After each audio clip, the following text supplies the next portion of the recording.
Hello everybody and welcome to Romancefull's Tarot. I'm about to begin here with a reading related to the sign of Sagittarius. That being said, this is a general reading, so it might not resonate with everybody. So please do take whatever resonates with you, whatever you're feeling comfortable with, and the rest of it, just leave it aside. If you feel as though it doesn't correlate with you, it doesn't make sense to you, then most likely it is simply not meant for you. And that's okay. It's a general reading. It happens all the time. That being said, if you would like to have your own personal reading, so a reading that is all about you, clarity on your relationships, please do contact me at romancefulltarot@gmail.com. You can also find all of my contact information right below into the YouTube drop box, and it will be my great pleasure to send you all the different type of readings that I can offer you so we can find those answers for you. That being said, if you have not yet subscribed to the channel, please do take a brief moment to click the subscribe button to show your support to the channel and to myself, and it would be greatly appreciated. So with no further ado, we're going to begin this reading here. Now this reading, as I said, is for the sign of Sagittarius, and what we're looking for here is it over? Is it the end? Okay, so this is the title of this reading. Now I'm using the Enchanted Map, and I'm also using the Twilight, Sweet Twilight, beautiful tarot deck here. So we're going to begin with the Oracle. I'm just going to flip these over. I have the Mountain, I have Slow and Steady, I also have Stuck in the Mud, I have Making a Choice, I have Wishing Well, and I'm keeping the beautiful tarot cards for at last. We're going to flip those over at the end. So, I'm just going to take a quick look here. Okay, so we're going to go card by card. I can tell you, though, that this is looking like you should continue this relationship. There's a lot of work to do, but you should continue it, okay? So let's go see. We're going to begin by talking about the Mountain. It is clear. This is the Mountain. This is you have the capacity to flow around any obstacle that you want. And this is the time to adapt. You must adapt. Sometimes you'll come across what appears to be an unsurmountable obstacle, like a huge mountain that separates you from your success. You might think that climbing it or chiseling away at it is the answer, but why take such a treacherous and tedious approach, I have to say now? Be like the rivers that flow around mountains naturally, and you'll move past this obstacle relatively quickly if you choose the easy way around. This is a time to adapt to your circumstances. If you don't decide to climb, remember to take one step at a time, often for the next right direction, okay? Let's not jump up 10, one at a time, one step at a time in this relationship, okay? I'm going to go to the Slow and Steady. Now, Slow and Steady is in a reverse position, so I'm going to keep Slow and Steady into a reverse position here. Now, our Slow and Steady is all about, you know what? I said here to be slow, right? No, slow. I told you to take one step at a time, which is pretty much taking it slow. I'm going to say it again. So, this is pushing things forward impulsively is not only going to prevent success, so you're not going to have it, but potentially it's going to cause more trouble than you prepared to handle. Now, moving too quickly will only yield unripe fruit with a bitter taste, so slow down. Breathe, meditate, and you're not a human doing, but you're a human being. So just be.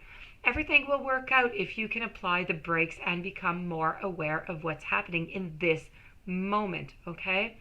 A calm focus on the now, breathing in the beauty of your surroundings will restore your power to consciously co-create your world. Okay, so all the fruits are going to ripen, but in their own time. It's taking it slowly, one step at a time. So far my message is really, really clear, right? Take it slowly. Don't do the first move, okay? Stuck in the mud. Do you feel like you're stuck in the mud? Do you feel like you're stuck into a position here where you just can't really get out of this position?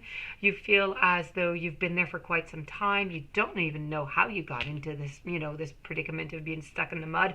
But here you are, trying to get off. And nonetheless, you have somebody who's trying to help you on your back, but it's a tiny little bird. No help whatsoever. That being said, there's nobody else who can help you but yourself. You must help yourself. You must get out of the mud yourself. You can do it. You're a big, courageous elephant, okay?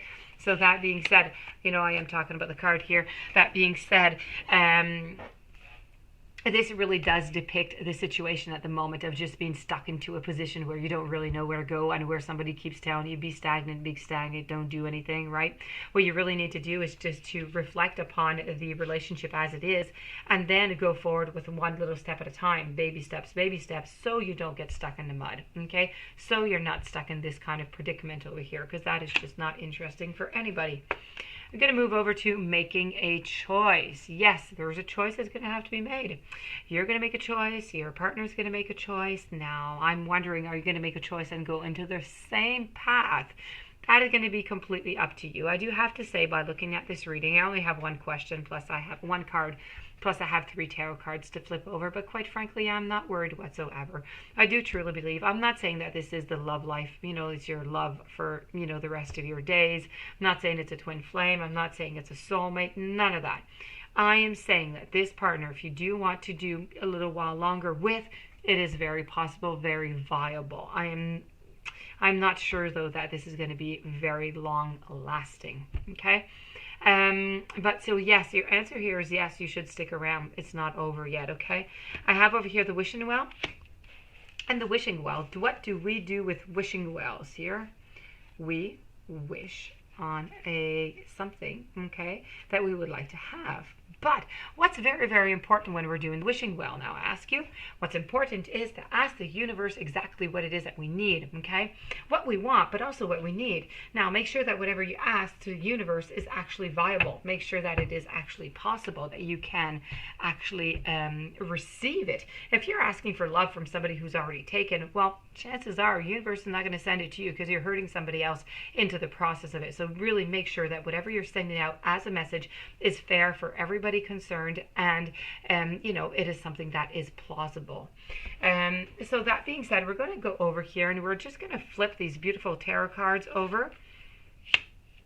So I have the 3 of Wands, followed by the 5 of Wands, and I am followed by the 5 of Cups.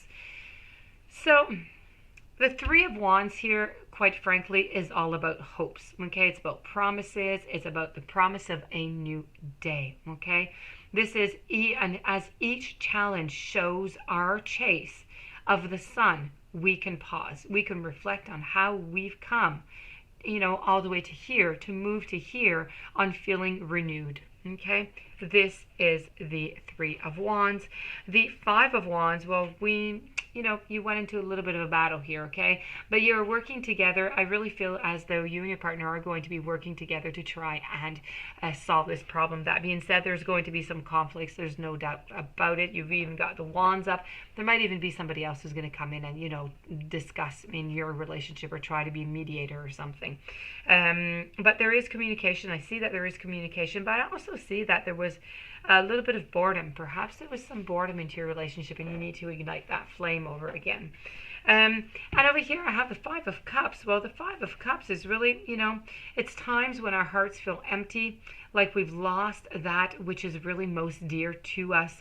It is best to lay with the loss, to let the soul rest. Often afterwards we can see perhaps that all was not really as bad as what we thought.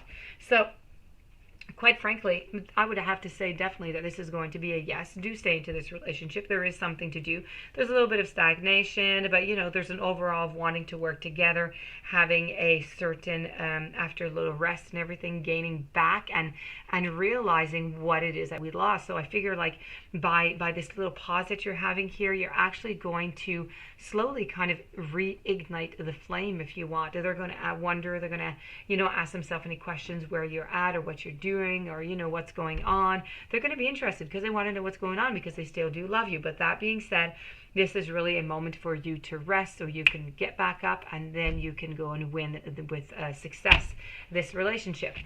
So this does conclude this reading. If you do have any questions, please do contact me at romancefulltarot@gmail.com. Please don't forget to subscribe and stay tuned for the following readings. I do wish you a fantastic day.